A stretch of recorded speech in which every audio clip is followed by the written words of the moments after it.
নমস্কার, ইত্যাদি ইত্যাদির একটি নতুন পর্বে আবারও সবাইকে স্বাগত জানাই। আশা করছি সকলে খুব ভালো আছেন, সুস্থ আছেন। আমিও খুব ভালো আছি। আজ মঙ্গলবার সকাল 9:10 নাগাদ বড়মশাই বাজার থেকে জ্যান্ত মাছ নিয়ে এসছে। বেশ একদম কেটে কুটে পরিষ্কার করেই নিয়েছে।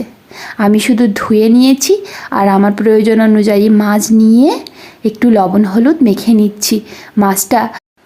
মাছটা লবণ হলুদ মাখানো থাকুক বেশ কিছুক্ষণ সময়, আমি ততক্ষণে সবজিটা বের করে নিই। সবজি বলতে বড়মশাই বাজার থেকে এক্ষুনি এই ঝিঙে আর এক ফালি খুব সুন্দর কুমড়ো নিয়ে এসছে। আর ঝিঙেগুলোও বেশ কচি কচি আর সুন্দর সতেজ। তো ভাবছি এই ঝিঙে দিয়েই মাছটা রান্না করে নেব, কারণ এবছর ঝিঙে এই প্রথম এলো আমাদের বাড়িতে। এর আগে ঝিঙে আর খাওয়া হয়নি, তো সেজন্যই ভাবছি আজ এই মাছ দিয়ে করব। একটু অন্যরকমভাবে। রোজ তো শুধু জিরে বাটার পাতলা ঝোলই খেয়ে যাচ্ছি, আজকে একটু তিল আর পোস্ত দিয়ে আমি এই ঝিঙে দিয়ে জ্যান্ত মাছের ঝোল করব।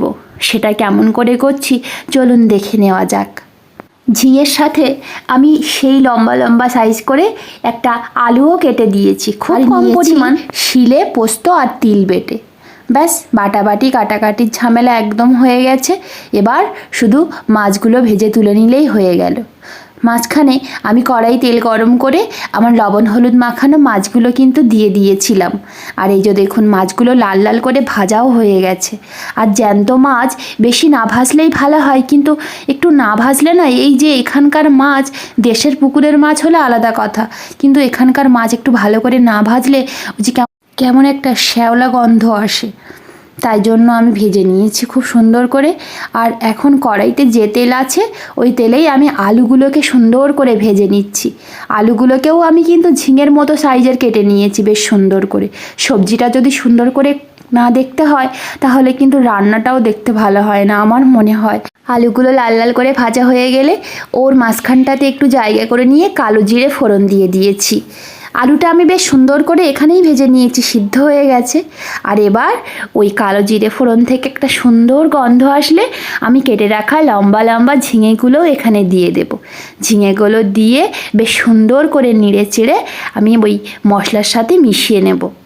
কালো জিরে দেওয়ার পরেই কিন্তু একটি সুন্দর গন্ধ আসে জানেন। আর এই ধরনের পাতলা ঝিঙে পোস্ত বা আলু পোস্ত, ঝিঙের পাতলা ঝোলে কালো জিরে ফোড়নটাই বেশি যায়।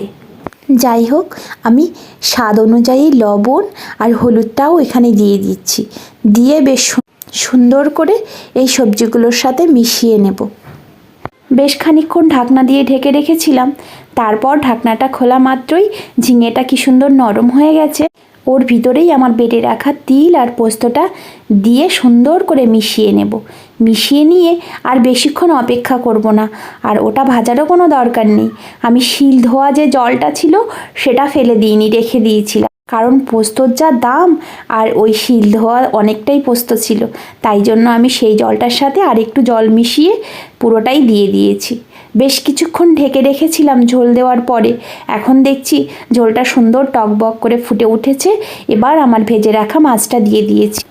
ব্যাস মাছগুলো ঝোলের সাথে মিশিয়ে একেবারে টইটুম্বর হয়ে গেছে। এবার একটি সুন্দর ফ্লেভারের জন্য আমি বেশ কয়েকটা কাঁচা লঙ্কা চেরা ওপর থেকে ছড়িয়ে দিচ্ছি।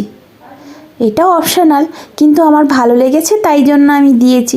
আর আমি লঙ্কাও বেশ কিছুটা তিল পোস্তর সাথে একসঙ্গে বেটেছিলাম, তো আমি একটু ঝালটা বেশিই খাই পরিমাণের তুলনায়, তাই জন্য আমি এখানেও একটু ব্যবহার করছি।